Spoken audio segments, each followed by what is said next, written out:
People have been asking me non-stop to post this, so here are my settings that make me one of the best Redsec players in the world. And of course, if you're looking for more general Redsec or Battlefield 6 tips, they are available on the channel as well, but let's just dive straight into it. In this video, we're going to be covering mine and what I consider the best gameplay settings, graphic settings, and a little bit of extra stuff that is really valuable to know about and to tweak yourself. But really, I know some of you guys really want this, so let's take a look. I'll also quickly mention the equipment that I do use because I still get people asking me about this every day. So for those who don't know, just a quick, rundown.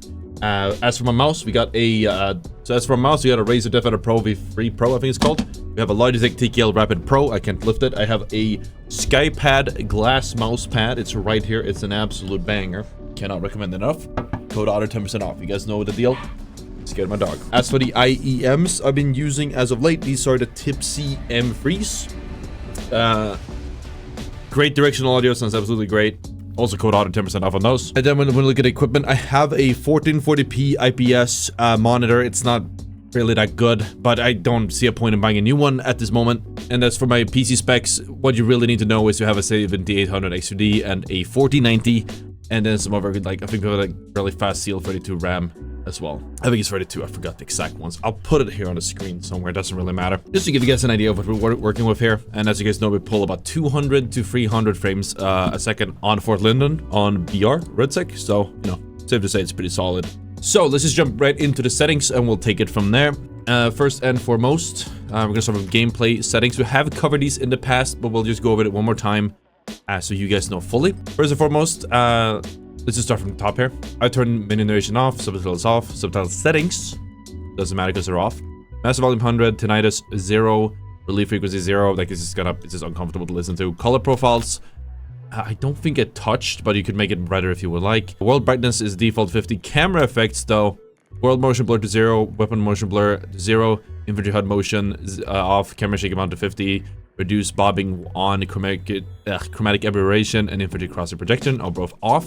Obviously, we're not a controller, so that doesn't really matter. On the gameplay, I have set my sensitivity to 6.7. This is 41 centimeter, and I have 1600 dpi, so that's a 41 centimeter for 360. That's basically a full swipe on the glass mousepad for me. A little bit less than that, probably like that. Doesn't matter. We've turned the roll camera landing roll off, and so the vehicle mouse aim sensitivity to 6.7 as well, so I can aim much more easily. However, when you're doing the dropping, it's a bit scuffed, so maybe it's not the best. Whatever, I don't really care about it enough. Helicopter control assist, I turn this off so I have more control, but you will probably crash if you don't know how to fly. So it's worth it though. It's worth it to have that additional control. Hopping into HUD, we have infantry HUD motion off, vehicle HUD motion off. We have show vehicle overlays off. Let's clean it up. Surface filter needs to be on. I think some people turn this off. I believe this makes like a glow around the people. It makes it easier to spot them.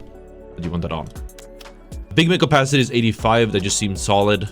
Icon intensity we'll lower to 10, and I think that was it we did here. I haven't tweaked the HUD too much. I know you can do more to make like the visibility a little bit better, but whatever. I don't struggle, so I'm fine. Minimap, this one is really important. I've set the minimap size to large. View rotation is off, makes it easier to tell like if someone is west, south, north, east, whatever. Without having to look at the compass. View distance of foot is 300. View distance in ground vehicle 300, and view distance in air is 160. For one particular reason, I previously recommended having all these on 300. It turns out that there's a bug, and if you have view distance on anything else of 160, these reset all the time. Oh, yes, interior zoom mode off also, by the way. So by doing 300, 300, and 160, it will stay fully zoomed out. This gives you a better idea of what's going on the screen. Moving on, we have nothing here. A crosshair, I just maxed out as much as I could. 100 opacity, 100 intensity. I made it white because I'm used to that. Thickness, thick.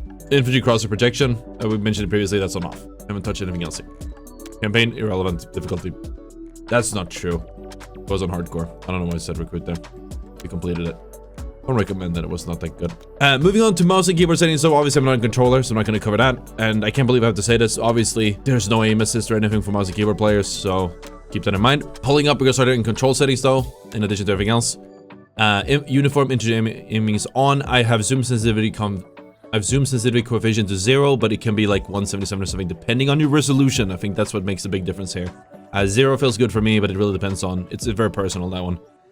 I've set the slide Actually, we'll cover that later, actually. Skip that. I think we've covered all of this. This is all mixed up. You could play around with these settings too. I haven't. I kind of wanted to do like the 125 and like there's a way to figure that out. I'm not going to bother with it. One thing I did do here as well, all the way down here, is actually set peak type to side only. This is actually a really big one. I mentioned in my tip video.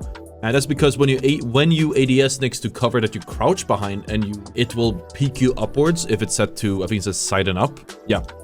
But by doing it this way, you will only peek to the sides, which doesn't expose you, because sometimes you want to pre-ADS before letting go of crouch, and it doesn't really work if you're crouching behind something. So it makes a very big difference. It's surprising how big of a difference it makes. Moving on, we have infantry keybinds. So obviously, I don't know, direct is, I'm pretty sure it was E by default. I don't know when it's lined up. I moved big map to caps lock because on Redsec you pretty much have to open it 24/7. It's just an easy button for me at caps lock. Flick look backward with bound. Only one of them that's backward, makes you instantly flick 180 degrees. I needed to have this on a very accessible button. I have it on mouse 4. That's this one right here. My thumb button. And I have slide specifically set to C, so I can just easily go from running to sliding without popping a crouch or something. Sometimes double tapping it doesn't work properly. Just removes a lot of clunkiness. Some people have actually bound, vault, and jump to 2 different buttons, but I haven't on the same right now. I might go back and do this later just to minimize clunkiness or random climbing stuff I don't want to climb. But I seem to have a good grasp on it now, so I haven't bothered. I have moved my melee to, or takedown to 7. That one I'm probably going to move to somewhere else on my keyboard once I figure out which button I can give away with. And that's because I've made switch to melee. That's my F, that's the default melee key. So I can just instantly swap to melee. That stops me from getting caught. Like sometimes I've been caught in the open and I was swap to melee and run away. But for some reason I just did a melee animation, which slows me down and kills me instead of pulling out the melee, which would save me. So I moved it to F, and it's a lot snappier now. It's a bit awkward to do the melee takedowns. You can instantly use your melee though if you want to break like a wall or something by just hitting F and mouse 1 at the same time, so it's not horrible. Cycle primary, I have unbound because my scroll wheel is broken, but I also don't like having a scroll wheel. Anyways, Gadget 1, Gadget 2, I had to unbind these because I used mouse 4 for something else, or to flick backwards. And then of course with a double bind, rangefinder zeroing if zoomed. Very important you do this one if you're going to copy me and not the other ones. This will zero if you have a rangefinder on your gun. This will zero in whatever you're aiming at, you know, when you hit the hold breath key, which is shift by default. Extremely valuable. You should never have it on right click or left click because you're going to be leading targets that are moving in one direction, which means you might end up zeroing something that isn't actually there. When you shoot, I like you zero in on like something really far away, or you zero away in the sky and have 1,000. It's not worth it. It's not worth it. But yes, I put on push to talk to mouse 5 as well, mostly because caps lock is the double bind, and otherwise that's your push to talk by default. As for the graphics, these are all low, but we'll mention that in a second. We have the freebie config, and we're gonna talk about that in a little bit, so we get to that later. Field of view, I've set to 120. I feel like this is personal, not necessarily the optimal one. 120 felt good. I think some people have done like 110 and said that's the best one, so you know, fill it out. I like 120, you know, it's all right. It's just hard to spot people sometimes. Vehicle for person field of view, that should be as high as possible. Weapon motion blur, this one we covered before. I believe we covered all these before as well. And full screen mode is normally full screen. I have to be full screen. You probably don't. I have a weird thing in Windows apparently because I have 2 PCs. I clone them on there to my second PC. If I don't have full screen, I'll lose like 80 frames. Vertical sync is off. I don't know why it does that, but that's something we'll learn with freebie. As for sound, we turn music off. Soldering campaign video off. Commander video was off, but we turn it back on because he warns you if there's a tank in area, and he warns you if somebody lands on you, which is really valuable actually. Audio mix I've played around with. I don't know if this is objectively the best one, but it works pretty well for me. High dynamics might be because I have a really high-end IEMs now, otherwise you might benefit from night mode. Audio and background I've turned off. Literally doesn't matter, probably. Voice check ducking to 0, push to talk again, it's on mouse 5, and tonight is here. Enable radio music, edit to off. I just didn't want to hear it. I feel like it just gets in the way. We play with anonymous mode. The console is enabled. And I think that's it here. Yeah, and network graphs to play around with. This doesn't matter. I haven't touched that. Great. So that's the in-game settings. Now that we're done with those, we've covered the in-game settings, we covered the equipment I use. Now we can continue. Perfect. With the freebie config. So you guys have wondered why I have such a high frame rate. We have 300 in the menu right now. When we play Redsec, we have like 250 to 300, sometimes higher. When we play MP, it's even higher than that. And it's a massive map for London. In order to do this, we have the freebie config. Freebie is a great content creator, and I want to say a mutual of mine, at least at this point, who has he actually jumped in a call and helped me set everything up. He helped me optimize the hell out of this, so it runs a lot better, because I was running his config and not getting the frames I needed, and now I do. If you want to use this yourself, it'll make your game not look the prettiest, but it will make it run really well. Before we do, I do show you this. It is one thing I do have to mention. There is one thing you have to be careful with when using his config or ever, something you need to be aware of. All the lights are off. That's because if you turn the lights on, as a command I use certain tile CS and then path enable 1, you can see that I just dropped like almost 100 frames. And you feel this in game. The game looks slightly better, but you lose a pretty noticeable amount of frames. So just by turning it off, you get all those back. Like just from what, 280 to 360. This is non-negotiable. To install the freefig config, all you have to do is you have to go here. I'll link it in the description. I'll also link his video because this is obviously all his work. I was thinking I could just keep telling you guys about his config, but I've noticed that people want to hear it from me for some reason. So you go check that out and give him some support if you haven't. He'll explain how it all works. But I'm going to tell you guys how to install it in the meantime. Once I figure this out, it is a GitHub. I absolutely hate GitHub with my whole heart because I never figure out how to download stuff. Where's the download button?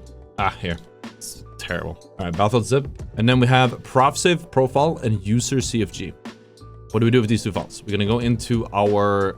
Sorry, I think you can see it from there. Go here and Battlefield 6, settings, Steam, and then you just copy that over here. And user CFG doesn't go here. Yeah, it goes into the Steam folder, and then you have user.cfg right here. Now, keep in mind though, watching this now, when you put this in, it's gonna wipe the things you just did. You're gonna have to go back in and set them. So if you guys do want to change you want to put the CFG in, all your buttons that we just went over will be reset. So you have to go back to the video if you want to do it that way. Or you can back it up as well. Or actually you can't back it up, you're gonna have to overwrite it. But just putting these two in here will immediately make your frames better. Again, just make sure you stay on full screen and the game will just run better. Big shout out to Freevee for putting all of that together. And I think that covers everything. If there's anything else you guys want to know, you can always let me know on stream. Though ideally just ask me in the comments and I can just answer it there for anyone else who might wonder. But I do think this covers everything for you guys to hop in and pop off as well. All right, thank you guys for watching. I'll see you guys next time. Bye bye.